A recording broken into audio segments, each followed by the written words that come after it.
Alright YouTube, so you know what it is, another day, another info video for Fallout 76. This time we're getting our info strictly just from other YouTubers' videos, and of course their videos will be linked in the description below if you guys want to check out the original videos. I'm just showing my gameplay, talking about the information we got from those videos.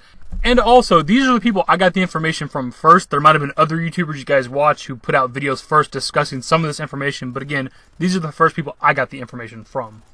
So first up is a few things we got from Matty's 6 little things I discovered while playing Fallout 76 video.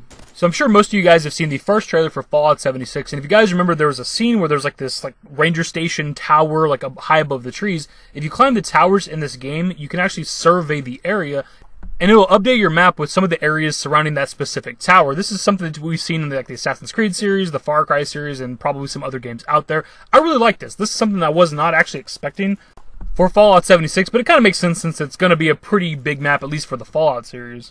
And according to Matty in his video, you don't actually have to do this to unlock locations and unlock things on the map. Like some of the other games, you almost have to do it. It's just an optional thing in 76. Another kind of interesting change is they kind of got rid of the hotkey buttons and made a hotkey wheel for the game. Just think something like GTA Online's weapon wheel, but for anything you want a hotkey. This will be something that'll kind of be weird to get used to. I'm used to having to hit the D-pad for the hotkey, but you gotta hit a certain button, I don't even remember which button it is, to bring up the hotkey wheel, and then you just select what item you want to use. But Matty did point out that the D-pad is still used for hotkeying certain items. I believe right on the D-pad is how you still use a stim pack, which is kind of nice. I don't know what the other directions on the D-pad is used for. He didn't even mention it.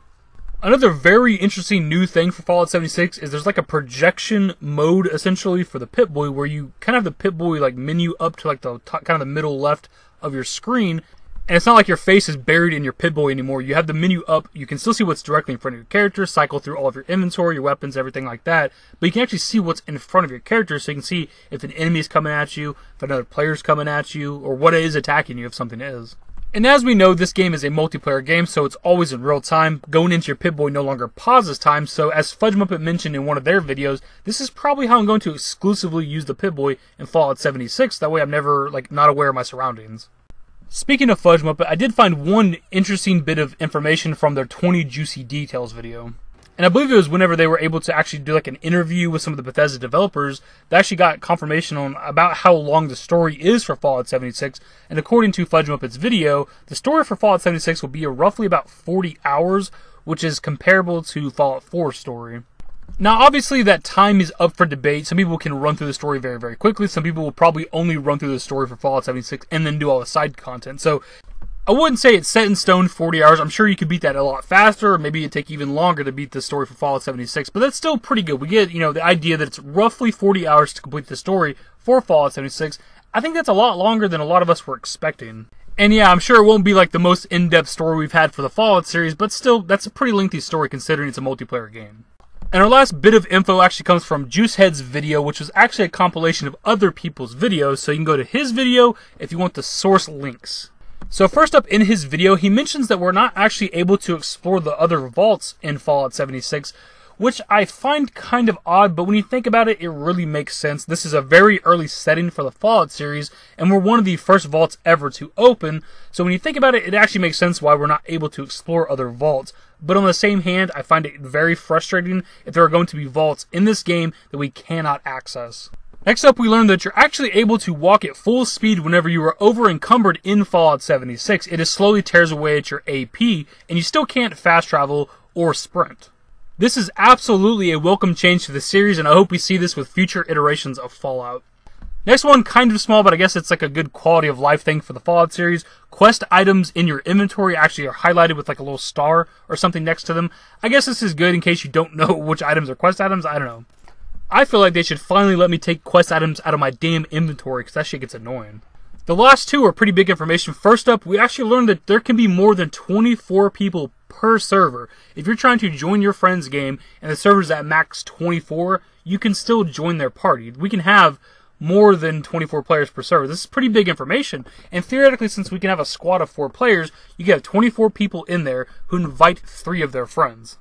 Now, I don't know if that's entirely possible. Maybe it's just 1 extra person per player, but if that is possible, we could have upwards of 96 players in 1 lobby. And last up is some information I wasn't expecting this early on in the game, but there's actually gameplay out there for the Mothman and FLATWOODS monster. I guess the Flatwoods monster is a little less like surprising, but we didn't know for sure that it is even in the game. We've only ever seen concept art for it, and there, of course, there's a location in the game called Flatwoods, but we just never knew that it was for sure in the game. And I can tell you the gameplay for the Flatwoods monster, kind of underwhelming. It just kind of teleports and just fights like normal, nothing special. And the Mothman was very disappointing.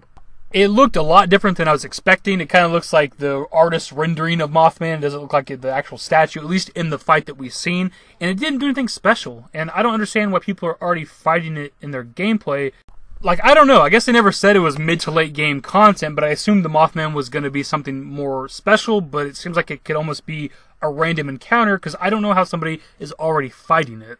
And again, the gameplay, it didn't do anything special. They just kind of fought it like you would any other enemy. And I could maybe chalk that up to like an early game build, because we know the Greenbrier event was a pretty choppy, terrible build. And a lot of the AI was terrible during that event. So maybe that's what it is. Maybe the final product will be different. But again, I don't know how people are already fighting it. And one more thing, it's not even really information for the game itself, but I am taking part in the Fallout 76 stress test that's happening today. You are allowed to say that you're taking part in this stress test. I didn't exactly know how the NDA worked, but everybody's all over Twitter saying, I'm in the stress test, and sharing pictures of them, like their download screen for the Fallout 76 stress test. You're allowed to say that you're participating in it. What I'm not sure of is if I'm able to give you guys my thoughts on the game based on the stress test. I know this is an NDA, but the NDA only says you can't like stream it, post screenshots, or create content from the stress test. That last line is where it's lost on me. It says create content from the stress test, which could be interpreted as gameplay from the stress test, or it could literally mean you're not allowed to talk about the stress test in any capacity at all. And that's what I'm not sure of. Like, I get why they don't want gameplay out there, but why couldn't I do like Fallout 4 gameplay and just give you guys my thoughts on the game based on the fact that I got to play a little bit early? Like, I don't understand why I can't do that, if I can't. Not to mention, if you guys watched yesterday's video, we had Pete Hines on Twitter telling somebody that they could talk on Reddit or forums or wherever they like about the game, which would also, again, contradict the NDA, so I'm not sure if I'm able to do this for you guys. But if we can get some sort of definitive answer or some concrete information on this topic, I will absolutely have some sort of a review, early review, whatever you want to call it, for Fallout 76 for you guys. Anyways, leave your thoughts below as always, and if you went on to enjoy the video, give it a thumbs up, subscribe to the channel if you guys are new, turn on notifications, follow me on Twitter at TheDashingDavid, add my Discord, links to my social networks are in the description, and in the outro. Later, guys. Give me forever for a while, quit acting like a baby, or at least let's like a child.